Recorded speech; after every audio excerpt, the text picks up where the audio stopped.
तो नमस्कार दोस्तों, आज के वीडियो में हम देखने वाले हैं कि पृथ्वी पर जीवन की उत्पत्ति कैसे हुई थी। 3.5 अरब साल पहले जीवन का पहला निर्विवाद प्रमाण मिला था और यह एक साइनोबैक्टीरिया था जो कि एक प्रकाश संश्लेषक जीव था। वैज्ञानिकों के पास ऐसे सबूत भी है जो इस बात का समर्थन करते हैं कि जीवन की शुरुआत पहले भी हुई थी, लेकिन आज हमारे पास जो ऑक्सीजन समृद्ध वातावरण है उसे बनाने का श्रेय जीवों को दिया जाता है। कुछ मिलियन वर्ष तेजी से आगे बढ़े और सबसे पहले यूकेरियोटिक जीव दृश्य पर प्रकट हुए। अंतिम सामान्य सार्वभौमिक पूर्वज एक अनुमानित जीव है जो उन सभी जीवों के पूर्वज के रूप में कार्य करता है जो कभी पृथ्वी पर रहे हैं या रहते थे। दूसरे शब्दों में इसे पूर्वज कहा जा सकता है। पृथ्वी पर सभी जीवन का काल्पनिक पूर्वज है। वैज्ञानिक अभी भी वास्तव में नहीं जानते कि जीवन की शुरुआत कैसे हुई थी।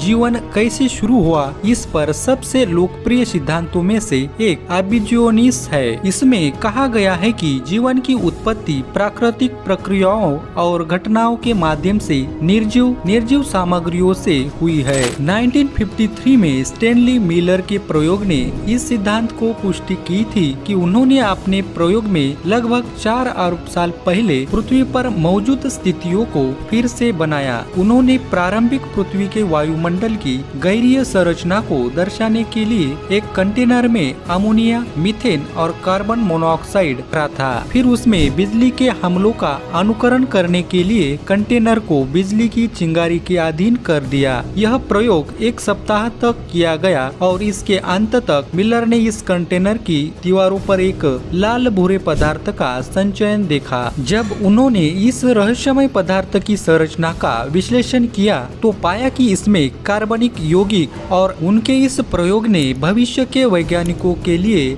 जैव जनन में गहराई से उतरने के लिए द्वार खोल दिए और आज भी यह जीवन की उत्पत्ति पर सिद्धांतों के लिए सबसे विश्वसनीय दावेदारों में से एक है। जैव जनन का एक अन्य वैकल्पिक सिद्धांत पैस्परमिया परिकल्पना है। यह सिद्धांत बताता है कि पृथ्वी पर जीवन उल्काओं और धूमकेतुओं और अन्य तारकीय पिंडों से आया है। इनमें जीवन के लिए आवश्यक रसायन जैसे कार्बनिक यौगिक और पानी मौजूद हो सकते हैं। ये अंतर तारकीय वस्तुएं विशाल दूरी तय कर सकती है और उनमें एक पृथ्वी पर दुर्घटनाग्रस्त हो सकती है जिसमें जीवन की उत्पत्ति की शुरुआत हो सकती है। हालांकि यह एक केवल अनुमान है और इस सिद्धांत का समर्थन करने के लिए पर्याप्त सबूत नहीं है।